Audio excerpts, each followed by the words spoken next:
In our previous video, we finished constructing the generic onboarding pipeline, and we started the commencement of creating the generic publish pipeline. But before we finish completing our generic publish pipeline and also the temporary pipeline as part of the 3 that we complete with your out-of-the-box solution, we're going to now show using the generic onboarding pipeline and what you need to do to get that ready to be operational. For a candidate to be inserted into a pipeline, they need to do it in the context of a job. Now we can have many different types of jobs. We're going to create what we call an onboarding job. So we use the onboarding job model when it is not a specific vacancy, but we want to bring candidates into our system, go through a process and be ready to be inducted. So to do so, we have a customized job. So we're going to add a customized job. We select customized job and we get the customized job form appearing.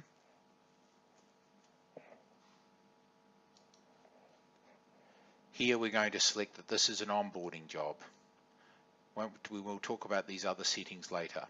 So the position we want is not a particular position because we don't know what positions we might allocate for these candidates in the future, because as I said before, this is not a specific vacancy. This is a manual vacancy. So the standard we use, we call the position generic onboarding. We then specify a work site for it. Because we don't actually have a particular work site where we're employing for, use the term various. So then you can just, one-up managers, and that doesn't matter because we're not using any of those capabilities for this moment because it's normally associated with corporate recruitment.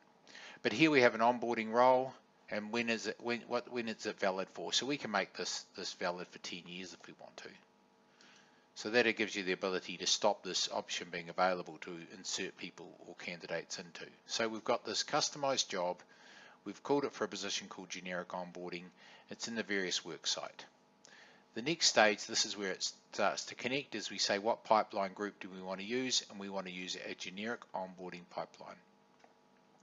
So we do not need to define anything like this. This information is treated differently when it's a permanent job, and we will cover that in our subsequent video. So now we're just focusing on our generic onboarding pipeline. So I will save that job.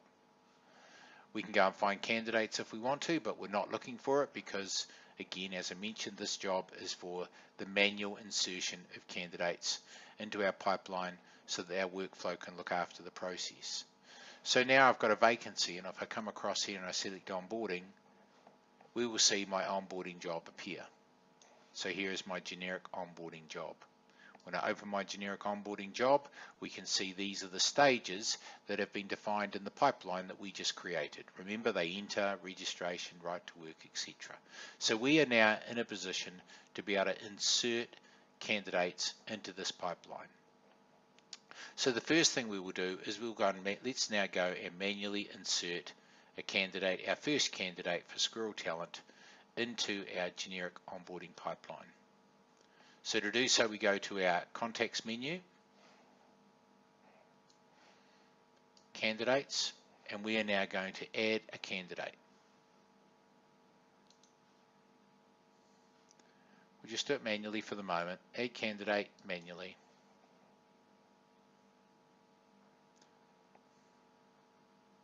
We could have parsed the CV. You will recall we did that with our original CV. Now we enter it, so we'll call it Tony. Tony Blink.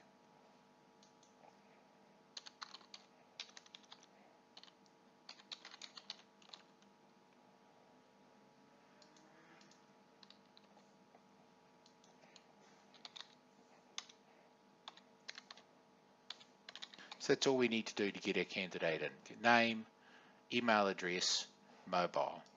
We save our candidate, and then it says, do we want to onboard this candidate? We go yes now. It's going to return now the candidates for us to onboard, and it's going to return the jobs for us to select which ones we want this candidate to be onboarded into. So this is the job I just created called generic onboarding. So I'm onboarding the person into this job. which is associated with the generic onboarding pipeline. So we save that.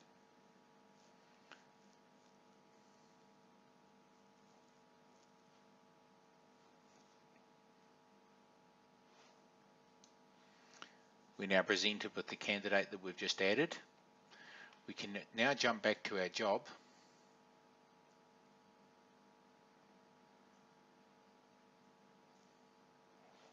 Onboarding,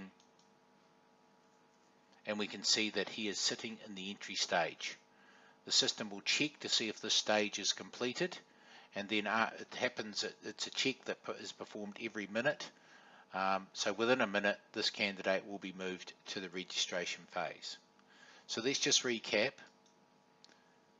We have our pipeline.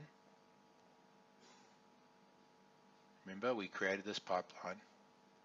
This is the generic onboarding pipeline. We then created an onboarding job, and we associated that generic onboarding job with the generic onboarding pipeline. So this job using this pipeline, and as you can see, these are the stages.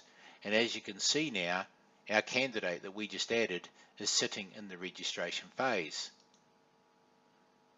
We can open up this job and we can view it graphically.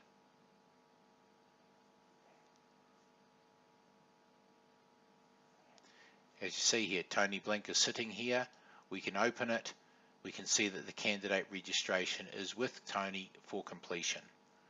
Tony has received an email, and Tony will be able to click on that email and complete that registration.